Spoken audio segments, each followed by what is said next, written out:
For 3 years he couldn't walk. And for 3 years he couldn't father children. Philip Mee, Seoul's most ruthless crime boss, was left with 2 life sentences after an ambush in Itaewon, paralyzed from the waist down, and completely sterile from the trauma. The doctors were unanimous: no recovery, no heirs, no future. Then a desperate woman fleeing armed men burst into his restaurant, dropped to her knees, and kissed him, begging him to save her life. "Please, pretend you're my boyfriend. Please." And 2 impossible things happened. His legs tingled with sensation for the first time in 3 years. And 9 months later, she gave birth to his son. Philip Mee was 29 years old when 6 bullets shattered his spine and destroyed his future. The ambush in Gangnam left him paralyzed from the waist down. Worse, the trauma left him completely infertile. Dr. Kim at Seoul National University Hospital had been merciless: permanent paraplegia, azoospermia, 0 sperm production, irreversible. In the crime world, these weren't just disabilities. They were death sentences. No heirs meant no legacy. Weakness meant death. His enemies circled immediately. His own family whispered about succession. But Philip was more dangerous in a wheelchair than most men were on 2 feet. He'd weaponized their assumptions, ruling through pure strategic brilliance and calculated terror. Still, he'd lost things power couldn't restore: independence, intimacy, the possibility of children, a dynasty. He'd accepted his fate. This wheelchair was his throne. He'd rule from it until someone put a bullet in his head, then die without an heir. He never expected a miracle. Certainly not 2. It was a Wednesday evening in late September when Philip decided to dine out at an upscale Gangnam restaurant, a rare illusion of normalcy. His security sat 2 tables away. For 1 hour, he could pretend he was just another wealthy businessman. Then the front doors burst open. A young woman in an emerald dress stumbled inside, wild-eyed and gasping. Behind her, 3 thugs pushed through the crowd. She scanned the restaurant with pure panic, and her eyes locked onto Philip. She ran straight toward him. She dropped to her knees, grabbed his face, and kissed him desperately. "Please," she whispered against his lips. "Pretend you're my boyfriend. They're going to kill me. Please." And Philip felt something impossible. A tingling sensation spreading through his dead legs. Real, undeniable sensation, electricity dancing along nerve endings that had been silent for 3 years. His right toe flexed inside his shoe. The thugs burst through the entrance, then froze when they recognized Philip Mee. But Philip barely registered them. He was processing the miracle, feeling for the first time in 3 years. The woman trembled beside him, her hands still on his face. Philip wrapped an arm around her waist and kept his voice cold. "Is there a reason you gentlemen are harassing my girlfriend?" If you're enjoying this story of impossible miracles and dangerous love, subscribe to our channel and turn on notifications so you never miss what happens next. Now, let's dive in. The restaurant hummed with the quiet affluence of Gangnam's elite, crystal glasses clinking, hushed conversations, the subtle scrape of silverware against porcelain. Philip Mee sat at his usual corner table, the one with the widest clearance for his wheelchair, watching the world move while he remained still. Across the room, a couple celebrated an anniversary. At the bar, young professionals laughed over cocktails. Through the window, pedestrians hurried past on working legs, taking for granted what he'd lost 3 years ago. His phone buzzed. A text from Aunt Marianne: "Family dinner Sunday. We need to discuss succession planning." Philip's jaw tightened. Succession planning. The polite way of saying his time was running out. Marianne had already positioned her nephew, Young-woo, as the heir apparent: young, healthy, capable of fathering the next generation of Mees. Everything Philip could no longer be. In the brutal hierarchy of the Korean Mafia, a boss without heirs was a boss on borrowed time. Jin-ho, his head of security, caught his eye from 2 tables away. Philip nodded slightly. Everything was secure. Everything was controlled. Just another evening pretending normalcy was possible for a paralyzed crime lord who'd never walk again, never father children, never. The front doors exploded inward. A woman burst through, gasping, stumbling in heels she clearly wasn't used to wearing. Her emerald dress clung to her curves, one strap sliding off her shoulder. Long braids whipped around her face as she scanned the restaurant with terrified eyes. Behind her, 3 men in dark jackets shoved through the entrance. Street-level thugs. Cheap guns, cheaper tactics. The restaurant froze. Conversations died mid-sentence. Philip's tactical mind catalogued details automatically. The woman's Ghanaian features, her genuine panic, the way the thugs moved, aggressive but undisciplined. This wasn't professional. This was personal. The woman's eyes found his. For one suspended moment, they stared at each other across the restaurant. Then she ran, straight toward him. Jin-ho moved to intercept, but Philip raised one finger. Wait. Something in her desperation felt authentic. And he was curious what she'd do next. She reached his table and dropped to her knees beside his wheelchair. Then she grabbed his face with both trembling hands and kissed him. Not gently, desperately. Her lips crashed against his, tasting of fear and mint and something floral. Her fingers dug into his jaw with enough force to bruise. Please, she whispered against his mouth, her accent thick and unfamiliar. Pretend you're my boyfriend. Pretend you know me. They're going to kill me. Please. Philip's mind raced through calculations, threat assessment, strategic advantage, potential complications. But then everything stopped, because he felt something impossible. Warmth. Tingling. Sensation spreading through his legs like electricity through dead wires. Not phantom pain. Not psychological. Real feeling in nerve endings that had been silent since the night 6 bullets shattered his spine. His right foot, the one he hadn't been able to move for 3 years, shifted inside his shoe. His toe curled, flexed. The world narrowed to 2 impossible facts. This terrified stranger was kissing him, and his paralyzed legs were responding. The thugs reached his table, breathing hard. Step away from him, bitch, the lead man snarled. Then he saw Philip's face. Recognition dawned, followed immediately by fear. Oh shit, that's Philip me. But Philip barely heard him. He was still processing the miracle. The tingling intensified where the woman's body pressed against his wheelchair. His left calf muscle twitched.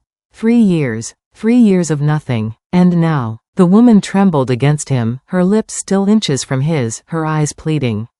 Philip made his decision. He wrapped one arm around her waist, pulling her closer in a possessive gesture that made his claim unmistakable. When he spoke, his voice carried the cold authority that had built an empire. You have 10 seconds to explain why you're harassing my girlfriend. The lead thug's face had gone from aggressive to ashen in seconds. His eyes darted between Philip's cold expression and the woman still kneeling beside the wheelchair.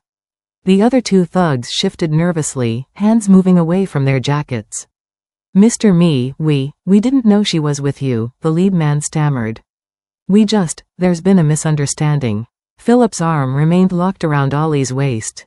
He could feel her heart hammering against his side, could feel the trembling in her body. And beneath that, impossible and undeniable, he could still feel the tingling in his legs. A misunderstanding. Philip's voice dropped to a whisper that somehow carried more menace than shouting. You burst into this restaurant, terrorize the customers, and chase a woman to my table. That's your misunderstanding? She saw something. She needs to come with us in. She's not going anywhere. Philip leaned forward slightly in his wheelchair. In fact, you are. Right now. And if I see any of you within 100 meters of her again, they'll find what's left of you scattered across 3 districts. It wasn't a threat. It was a promise. Everyone in Seoul's underworld knew Philip Me kept his promises. The thugs fled. The restaurant remained frozen for another beat, then conversation slowly resumed.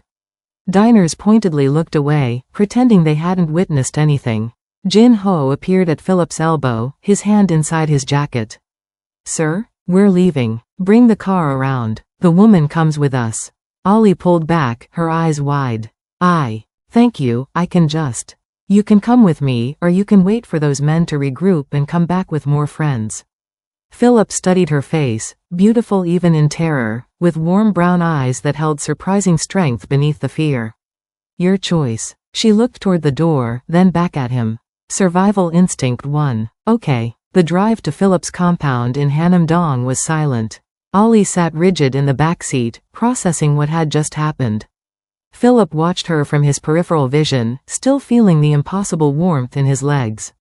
It had faded to a dull tingle but hadn't disappeared entirely.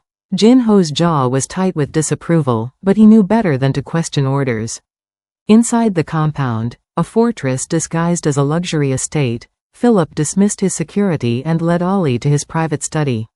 She stood in the center of the room, looking small and lost despite her height. "Tell me what happened," Philip said. Through tears, the story spilled out. She'd been working as a server at an underground gambling house in Itaewon. Wrong place, wrong time. She'd walked in on a murder, someone important, someone connected. They'd demanded her silence or her cooperation. She'd run instead. "They'll kill me," she whispered. "They said they'd make it look like an accident." Philip should have sent her away. This wasn't his problem. These weren't his enemies. Getting involved meant complications he didn't need. But his legs still tingled with phantom warmth. "Come here," he said quietly. Ollie hesitated, then approached. Philip held out his hand, palm up. "Touch my hand." "What?" "Just touch it, please." Slowly, she placed her hand in his. The sensation exploded up his arm and down through his spine. Not pain, electricity, warmth, life. He could feel the heat of her skin, the delicate bones of her fingers, the slight tremor from her fear. And in his legs, the tingling intensified to a roar. He could feel pressure against the footrests of his wheelchair. Could feel the fabric of his pants against his calves. For 3 years, he'd felt nothing. Now, with this stranger's hand in his, he felt everything. "What's your name?" His voice came out rougher than intended.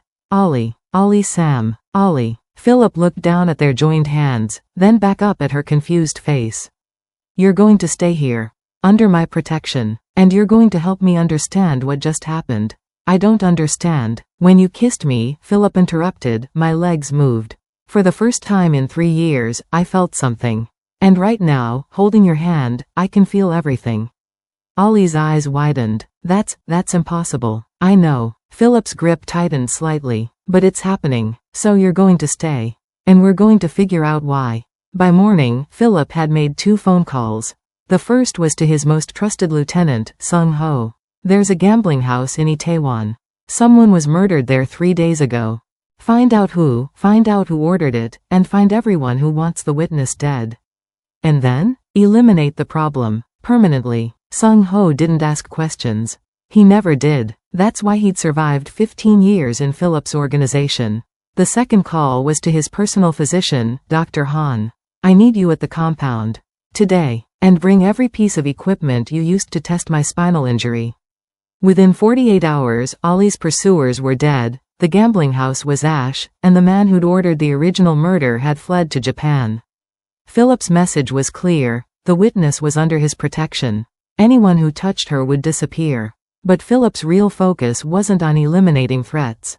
It was on the impossible woman sleeping in the guest suite, and the sensation that lingered in his legs even when she wasn't touching him.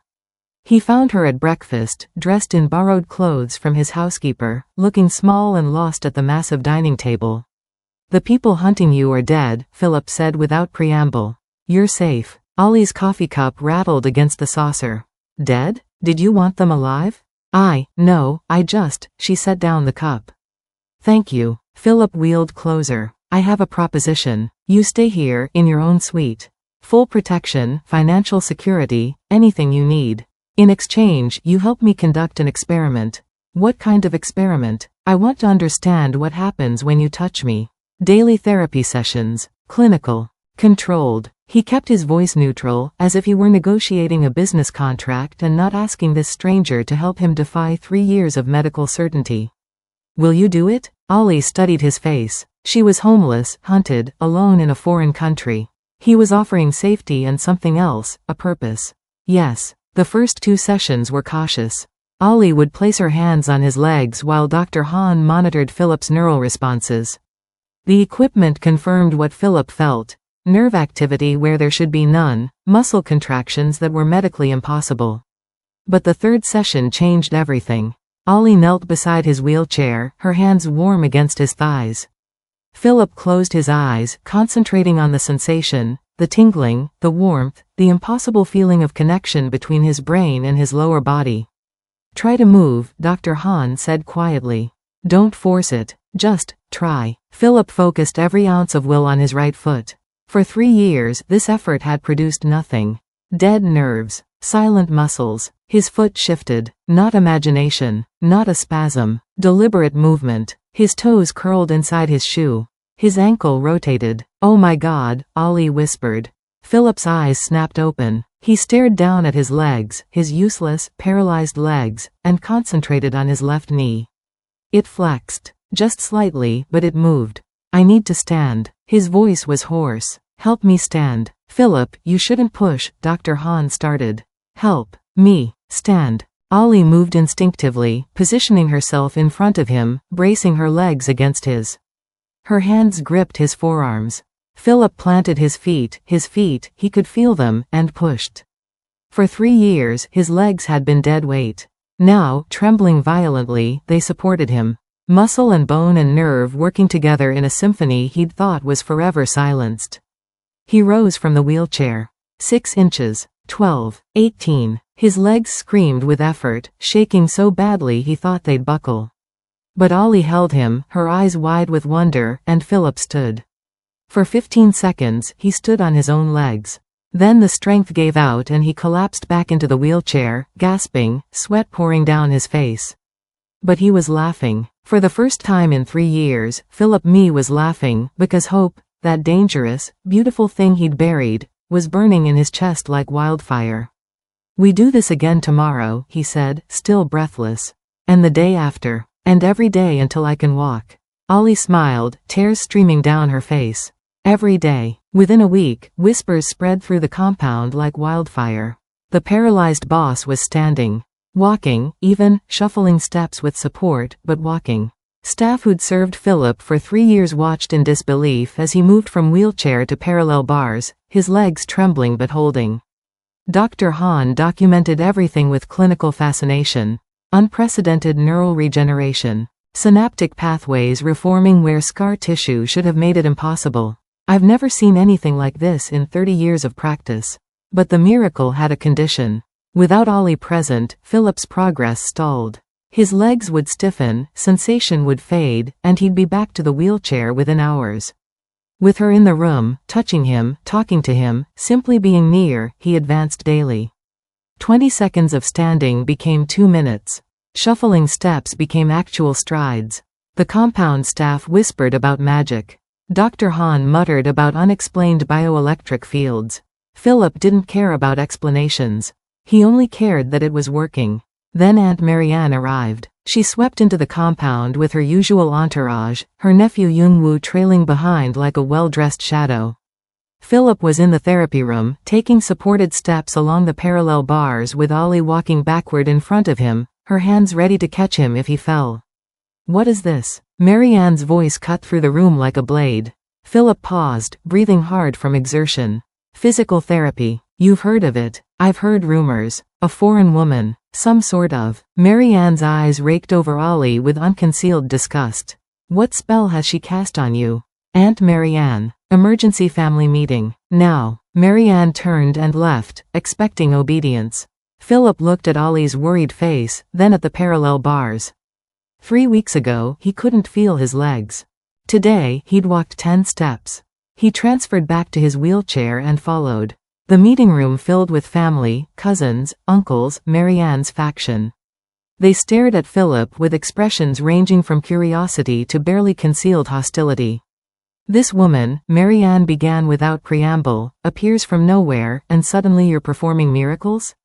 It's suspicious. Dangerous. She needs to be removed from the compound immediately.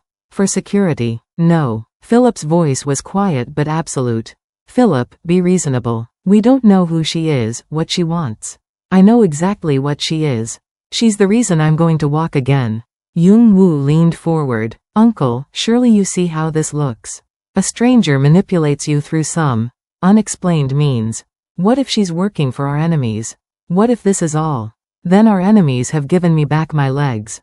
Philip's hands tightened on the wheelchair arms. "Ollie stays. This discussion is over." Marianne's face flushed. "You're putting personal feelings ahead of family security. This isn't like you. Maybe I'm tired of being the person you expect me to be." Philip turned his wheelchair toward the door. "The woman who's helping me heal stays under my protection. Anyone who has a problem with that can leave." The room fell silent. Philip had never, not once in his leadership, prioritized anything personal over family politics. He left them staring. That night, Philip couldn't sleep. The confrontation with Marianne replayed in his mind. He found himself wheeling through the dark compound to the garden where Ollie often sat, unable to sleep in the strange luxury of her suite. She was there, wrapped in a borrowed shawl, staring at the koi pond. "Can't sleep either?" Philip asked. Ollie startled, then smiled. "Too quiet. I'm used to the city noise." Philip wheeled beside her. For a long moment they sat in comfortable silence. "Why did you want to study medicine?" Philip asked suddenly. Ollie looked surprised. "How did you know that?" "You mentioned it once. To Dr. Hahn." She pulled the shawl tighter. "My grandmother raised me. When she got sick, I couldn't help her. Couldn't afford the doctors, couldn't understand what was happening. I just watched her die. I swore I'd never feel that helpless again. Where's your family now?" "Estranged. They blamed me for her death. Said I should have done more." Her voice was steady, but Philip heard the old pain underneath. "So I came to Korea. Fresh start. Didn't work out so well. Until you ran into a paralyzed crime boss. Until that." She smiled. "What about you? How did you end up here?" Philip hadn't talked about the attack in 3 years. But in the darkness, with this woman who'd given him back hope, the words came. "Ambush. I was leaving a negotiation. 6 bullets. They meant to kill me. Left me for dead in a burning building." His hands clenched. "I survived, but I lost everything that mattered. The ability to walk. To have children. A legacy. You still have a legacy. Look at this place. Your family. My family is circling like sharks, waiting for me to die without an heir so they can take what I built." Philip laughed bitterly. "I'd accepted it. No wife. No children. Just rule until someone finally succeeds in killing me." Ollie's hand found his in the darkness. The familiar tingling spread up his arm. "You're not dead yet," she said softly. "And you're walking again. Maybe other miracles are possible too." Philip looked at their joined hands and allowed himself to hope. For the first time in 3 years, he hoped for more than just survival. Don't miss what happens next in this incredible journey. Hit that subscribe button and turn on notifications because this story is about to change everything. Now, let's continue. 6 weeks changed everything. Philip no longer needed the wheelchair for short distances. He could walk across a room with Ollie's support, could stand for nearly 5 minutes without trembling. Dr. Hahn called it unprecedented. Philip called it a miracle. But both men knew the truth, it only worked with Ollie. The therapy sessions had evolved into something neither of them had anticipated. What began as clinical curiosity, timed exercises, measured progress, documented results, had become something far more dangerous. They talked during therapy. About everything. About nothing. Ollie told him about growing up in Accra, about the grandmother who'd raised her with stories and warmth. Philip shared pieces of himself he'd never shown anyone, the loneliness of leadership, the weight of expectations, the slow death of hope. They laughed. God, when had he last laughed like this? Not the cold amusement of a business victory, but genuine joy. And somewhere between the parallel bars and the late-night conversations in the garden, Philip had fallen in love. It was reckless, stupid, everything he'd sworn never to do. But when Ollie smiled at him, when her hands steadied him as he took another impossible step, when she looked at him like he was more than just a broken crime boss, he couldn't help it. One evening, after a particularly grueling session, Philip caught Ollie's hand before she could leave the therapy room. "Stay," he said quietly. "Please." She turned, reading something in his face. "Philip, I'm in love with you." The words felt foreign, terrifying. "I know it's dangerous. I know I'm putting you at risk just by saying it. But I'm tired of pretending this is just therapy." Ollie's breath caught. "Philip, your world, the violence, the danger. I know what I'm asking." He pulled her closer, still seated but holding her gaze. "I have nothing to offer you but danger and a life in the shadows. But I love you, and if there's any part of you that feels the same, I do." The words rushed out. "I'm terrified, but I do. You're not what I expected. Not who they say you are." "I'm exactly who they say I am," Philip said honestly. "But with you, I'm also something more." That night, their relationship crossed a line that couldn't be uncrossed. In Philip's private quarters, away from doctors and guards and the weight of empire, they found each other. For Philip, it was vulnerability he'd thought impossible, physical intimacy he'd believed died with his paralysis. For Ollie, it was choosing love despite the danger. For both of them, it was connection they'd stopped believing existed. 4 weeks later, Ollie realized something was wrong. She'd always been regular, clockwork, but the date had passed, then another week, then another. She told herself it was stress. The dramatic change in circumstances. Living in a crime boss's compound would mess with anyone's cycle. But deep down, she knew.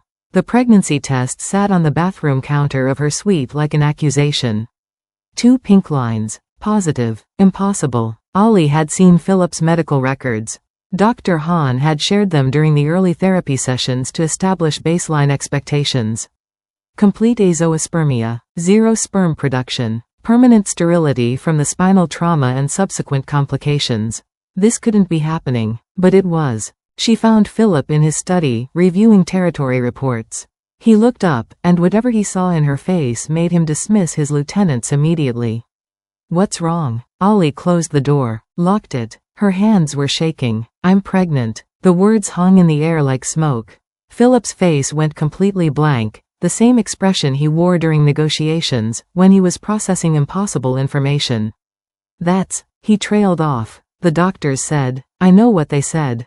I've seen your records. Ollie's voice cracked. But I'm 8 weeks late, and I took 3 tests. Philip, I'm pregnant. Philip stared at her, his strategic mind clearly racing through implications. Then he did something unexpected. He laughed, not with humor but with wonder. My legs. My fertility. What if? He looked at Ollie with something like awe. What if you're healing more than just my spine? No one will believe that, Ollie whispered. Your family already thinks I'm manipulating you. When they find out I'm pregnant with a child you're not supposed to be able to father. They'll accuse you of infidelity. Of fraud. Of trying to trick your way into the me fortune. Philip's expression hardened. They'll try to destroy you. Ollie's hand moved instinctively to her still flat stomach. What do we do? Philip reached for her, pulling her close. We prove it's mine. DNA tests. Medical examinations. Whatever it takes. His voice was fierce. This child is a miracle, Ollie.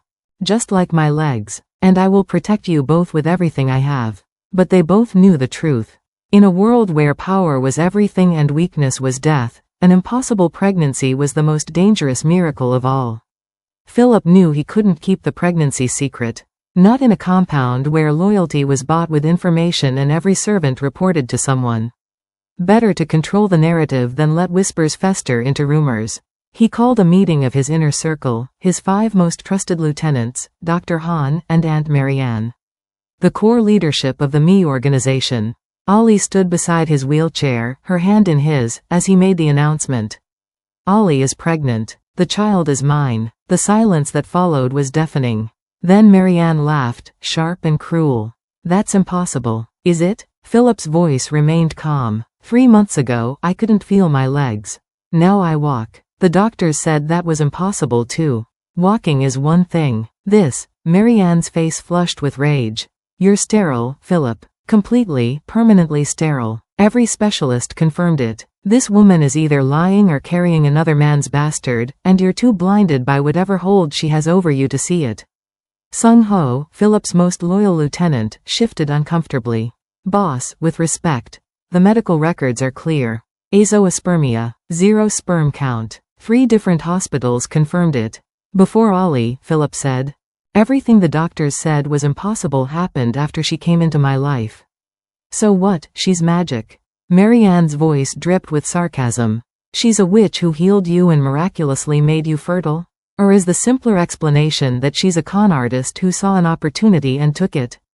Dr. Hahn cleared his throat. We should run new fertility tests on Philip. And DNA testing once the fetus is developed enough. Tests can be faked, Marianne snapped. Bought. Manipulated. We all know Philip has the resources to make any test say whatever he wants. Are you accusing me of fraud? Philip's voice dropped to that dangerous whisper. I'm saying you're compromised. This woman appears from nowhere, performs impossible miracles, and now claims to be carrying the heir to the Me fortune?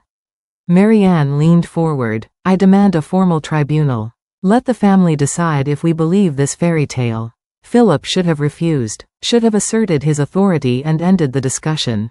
But doubt flickered in his lieutenant's eyes, men who'd followed him for years, who'd watched him rule from a wheelchair with absolute brilliance, now questioning his judgment. Fine, Philip said. Tribunal tomorrow. The interrogation lasted 6 hours. Ollie sat alone at a table while Marianne and her faction circled like sharks. Philip wasn't allowed in the room, conflict of interest, they'd said. Only Dr. Han sat with Ollie, and even he looked uncertain. Where were you before you met Philip? Marianne's nephew Young-woo asked, playing the role of reasonable prosecutor. Working at a gambling house in Itaewon. Before that, various jobs around Seoul. Various jobs. Convenient. And the father of your child? Is Philip. A man who hasn't produced a single viable sperm in 3 years. Do you understand how insane that sounds? I understand what the doctors said. I also see him walk every day when they said he never would again. Marianne slammed her hand on the table. Who else have you been with? What man are you protecting? Is this some scheme you cooked up with one of our rivals? There is no one else. Ollie's voice finally broke. I know you don't believe me. I know it sounds impossible. But I love Philip, and this child is his. Love. Marianne's laugh was bitter. You've known him for 3 months. You don't love him. You love his money, his power, what he can give you. The accusations went on for hours. They pulled apart every moment of Ollie's life before Philip, looking for lovers, for conspirators, for any evidence of deception. They found nothing because there was nothing to find. But Marianne didn't need evidence. She needed doubt. When Philip was finally allowed back in, Ollie looked exhausted and broken. Dr. Han presented his findings. I've ordered comprehensive DNA testing once the pregnancy is far enough along. We can also retest Philip's fertility. No. Marianne stood. I will never accept any test results. They prove nothing. This woman has somehow manipulated Philip, and now she's trying to plant a bastard as heir to this family. I'm calling for a vote. Either she leaves this compound immediately, or we force a leadership change. Philip's lieutenants exchanged glances. They were loyal, but they were also practical. A boss who couldn't produce heirs, now claiming an impossible pregnancy. It looked like weakness. Delusion. The beginning of the end. You have 24 hours to remove her, Marianne said coldly. Or we remove you both. Philip looked at Ollie's tear-stained face, then at the men who'd served him for years, and felt his carefully built empire beginning to crack. Philip found Ollie in her suite, packing the few belongings she'd accumulated. Her hands were steady, but her eyes were red from crying. You're really doing this, she said without looking at him. Sending me away. It's not safe for you here. Marianne has half the family convinced you're a fraud. If I force this, it'll split the organization. Civil war. Blood in the streets. Philip's voice was carefully controlled. I'm moving you to a safe house in Gangnam. Full security, medical care, everything you need. Everything except you. Ollie finally met his eyes. You're choosing them over us. I'm keeping you alive. Philip moved his wheelchair closer, reached for her hand. She pulled away. Ollie, please understand. If I fight this head-on right now, Marianne will have you killed. This way, I buy us time. Time for what? For you to publicly deny your own child? I heard what you told your lieutenants. The woman will be relocated for her safety. The paternity claims require further investigation. Investigation. Like I'm some problem to be solved. That's not what You stood up for the first time in 3 years because of me. You're walking because of me. And now I'm carrying your child, your miracle child, and you're abandoning us because your family doesn't approve. Ollie's voice broke. I thought you were different. I thought you were brave. The words cut deeper than any knife. Philip wanted to argue, to explain the impossible calculus of keeping her alive while maintaining control of an empire. But looking at her face, the betrayal, the heartbreak, he couldn't find the words. The car leaves in an hour, he said quietly, and wheeled away before he could change his mind. The safe house was a modest apartment in a quiet Gangnam neighborhood. 2 guards stationed outside, one in the lobby. Comfortable but sterile. A gilded cage. Ollie's pregnancy advanced in isolation. 12 weeks. 16. 20. Her belly grew with Philip's impossible child while she endured the emotional agony of his absence. He sent money, medical supplies, messages through the guards checking on her health. He never came himself. Then the accidents began. The first time, a car ran a red light as Ollie crossed the street, 8 months pregnant. Her guard yanked her back at the last second. The car didn't stop. No license plate. Accident, the police said. Ollie knew better. The second time was more blatant. A gas leak in her apartment building. The entire floor evacuated. If the guard doing his nightly rounds hadn't smelled it early, Ollie would have died in her sleep. Faulty pipe, the building manager insisted. 2 accidents in 3 weeks. Both nearly fatal. Philip arrived that night, for the first time in 2 months. He looked like he hadn't slept, dark circles under his eyes, tension in every line of his body. He walked into the apartment with only a slight limp, no wheelchair, no cane. "Pack a bag," he said. "You're moving. New location. Triple the security. So you do remember I exist." Ollie's voice was bitter. "I've had 6 guards on you in rotating shifts. Surveillance on every approach to this building. Background checks on every neighbor." Philip's hands clenched. "Marianne won't stop. She's tried twice to kill you. Maybe more attempts I haven't caught yet. Then end this. Stop playing politics and if I claim you and the baby publicly right now, it'll provoke the leadership challenge. Half my organization will side with Marianne. People will die. You'll be the first target." Philip moved closer, his voice raw with frustration. "I'm trying to keep you alive long enough for the truth to prove itself." "The truth?" Ollie's hand moved to her swollen belly. "The truth is you're a coward. You love me enough to hide me, but not enough to fight for me." The words hung between them like shattered glass. Philip looked at her, really looked at her. 8 months pregnant with his child. Beautiful and fierce and utterly alone because he'd made a calculated choice to protect his empire over protecting his family. "You're right," he said quietly. "I've been playing it safe. Playing politics while you've been facing assassination attempts alone. But that ends now." "What are you saying?" "I'm saying the moment that baby is born, the moment we have DNA proof that cannot be denied, I'm claiming you both. Publicly. Completely. And anyone who has a problem with it can challenge me directly." Philip's expression hardened into something dangerous. "Until then, you're getting the best protection I can provide. But I need you to trust me. Just a little longer." Ollie wanted to stay angry. Wanted to throw him out. But she saw something in his eyes she hadn't seen before, not just love, but rage. The cold, controlled rage that had built an empire. "1 more month," she said. "Then this baby comes, and you choose. Them or us." "I've already chosen," Philip said. "I'm just waiting for the proof they can't ignore." The call came at 2 a.m. "Ms. Sam, it's Jin Ho. Philip's been shot. He's at Seoul National University Hospital. It's bad." Ollie's blood turned to ice. "What happened?" "Rival organization. Ambush. You need to come now." Every instinct screamed trap, but Ollie couldn't ignore the possibility it was real. If Philip was dying, if these were his last moments. She was in the car within minutes, her security detail flanking her. 8 months pregnant, she could barely move, but terror propelled her forward. They were 3 blocks from the hospital when the first guard's head exploded.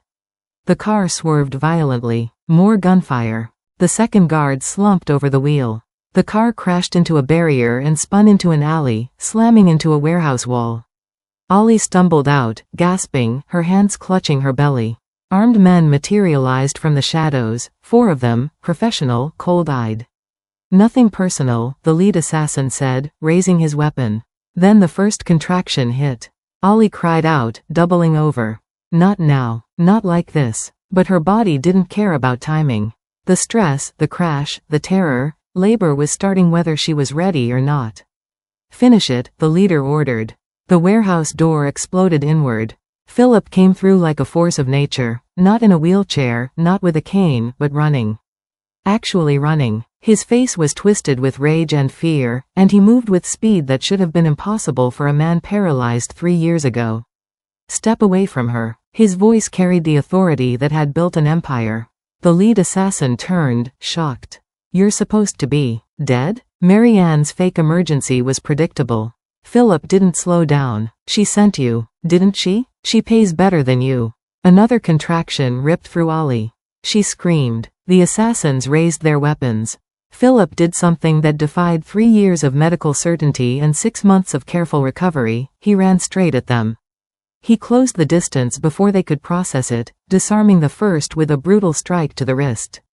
The gun clattered away. Philip spun, drove his elbow into the second man's throat, then grabbed the third's arm and twisted until bone snapped. The leader fired. Philip felt the bullet graze his shoulder but didn't stop. He tackled the man, both of them crashing to the concrete. 3 years of rage, of helplessness, of watching the woman he loved hunted like an animal. It all poured out in brutal efficiency. When Philip stood, all 4 assassins were down. And Ollie was on her knees, screaming through another contraction. "The baby's coming," she gasped. "Philip, the baby." Sirens wailed in the distance. Philip had called them before he'd left, breaking every code he'd lived by, involving the authorities, because nothing mattered except Ollie. But the sirens were too far away. Philip dropped beside Ollie, his hands that had killed men, built empires, ruled through fear, now trembling as they supported the woman he loved. "I'm here," he said. "I've got you." The labor was fast and brutal. 10 minutes that felt like hours. Ollie screamed. Philip coached her through it with a steadiness he didn't feel, and in an abandoned warehouse with unconscious assassins bleeding on the concrete around them, Philip delivered his own son. The baby's first cry was strong and furious, a sound of pure life in a place of death. Paramedics burst through the door to find Philip cradling a newborn, covered in blood and tears, while Ollie sobbed with exhaustion and relief. At the hospital, Drive. Han examined the baby with clinical thoroughness, then looked up with an expression of wonder. "It's unmistakable," he said quietly. "The Me family features. Your nose, Philip. Your grandmother's eyes. And this," he indicated a small birthmark on the baby's left shoulder blade. "The Me birthmark. Every male in your family line has had it for 4 generations." Philip stared at his son, his impossible, miraculous son, and felt something break open in his chest. "His name is Ji-woo," Philip said. "Ji-woo Me, my son, my heir." Ollie, exhausted in the hospital bed, smiled through tears. "Your miracle." "Our miracle," Philip corrected, and kissed her forehead. "Both of you. This is the moment everything changes. If you've been following this incredible journey, make sure you're subscribed so you don't miss any future stories. Hit that like button if this story moved you. Now, let's see how it all ends. The DNA results came back 3 days after Ji-woo's birth. Dr. Han presented them to the assembled family with the solemnity of a priest delivering scripture. 99.99% probability of paternity. Philip Me is the biological father. Marianne's face went white. "That's impossible. The tests were rigged. 3 independent laboratories, including one you selected yourself." Dr. Han's voice was steady. "And we re-examined Philip. His fertility has partially restored. Not fully, but enough. It's a 1 in a million medical recovery that coincided with his neural regeneration. Gentlemen, we've witnessed 2 miracles, not 1. The room fell silent. Even Young-woo looked shaken. Philip stood, without a wheelchair, without support, holding his 3-day-old son. Ji-woo slept peacefully, tiny and perfect, bearing the unmistakable Me features. "This is Ji-woo Me," Philip said quietly. "My son, my heir. Anyone who questions his legitimacy can examine the DNA evidence themselves. Anyone who threatens him or his mother will answer to me personally." He looked directly at Marianne. "You ordered assassination attempts on a pregnant woman. On my child. That's not politics. That's treason." Marianne stood abruptly. "Philip, I was protecting the family. You were protecting your ambition." Philip's voice was cold as winter. "You have 2 choices. Exile or death. Choose now." The room held its breath. Marianne had ruled the family politics for 20 years. But standing before them was a man who'd defied medical impossibility twice, holding living proof of his miracles. "Exile," Marianne whispered. "I'll go to Taiwan. You leave tonight. Take Young-woo with you. And if either of you ever set foot in Korea again, I'll consider it a declaration of war." Philip turned to his remaining lieutenants. "Sung-ho, you're promoted to underboss. Jin-ho, head of all security operations. Anyone who supported Marianne's schemes has 24 hours to confess and beg forgiveness, or leave permanently." 3 men stood and walked out without a word. The rest bent their heads in submission. The Me organization had a new order. One built not on tradition, but on loyalty to the man who'd survived the impossible. 6 months later, Philip walked into Ji-woo's nursery with only a cane for balance. The baby was awake, cooing softly, his dark eyes tracking the mobile above his crib. Philip set aside the cane and lifted his son with steady hands, marveling at how much Ji-woo had grown. Ollie appeared in the doorway, medical textbooks under her arm. She'd started classes at Seoul National University, pre-med, like she'd always dreamed. Philip had endowed a scholarship in her name and made it clear to the administration that his patronage came with expectations of her success. "How's he doing?" Ollie asked, moving to Philip's side. "Perfect. Like his mother." Philip kissed her temple. "How was class?" "Challenging. Amazing. Everything I hoped it would be." She smiled. "Dr. Han says you're progressing faster than expected. Soon you won't need the cane at all." "Soon," Philip agreed. He'd stepped back from day-to-day criminal operations. Sung-ho ran the organization now with Philip as strategic advisor and ultimate authority. It was enough. For the first time in his adult life, Philip had something more important than empire. He had family. They moved to the window, Philip, Ollie, and Ji-woo, looking out over the Seoul skyline. The city glittered in the evening light, beautiful and brutal, the same city where Philip had been left paralyzed and dying 3 years ago. Philip shifted Ji-woo to one arm and tested his balance. His legs held. He stood without support, without the cane, holding his impossible son. 3 years ago, I thought my life was over, Philip said quietly. I was paralyzed, sterile, waiting to die without legacy or love. Then you ran into that restaurant. Ollie leaned against him, and kissed a stranger, and gave me back my legs. Philip looked down at Ji-woo, whose tiny hand gripped his finger with surprising strength. Then you gave me something better, a reason to use them. A reason to fight, a reason to hope. 2 miracles, Ollie whispered. The doctors still can't explain it. I can. Philip turned to her, this woman who'd saved him in every way possible. Love. That's the explanation. You loved me when I was broken. You believed in miracles when I'd stopped. And somehow, impossibly, your love healed me.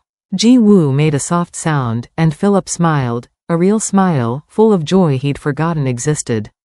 I spent 10 years building an empire, Philip said. But this, you and Ji-woo, this is my legacy. Not territory or money or fear. This, Ollie kissed him softly, our legacy. They stood together as the sun set over Seoul. The paralyzed boss who learned to walk, the maid who became his miracle, and the impossible child who proved that even in the darkest worlds, love could still heal. Philip Me was no longer just surviving. He was finally, truly living.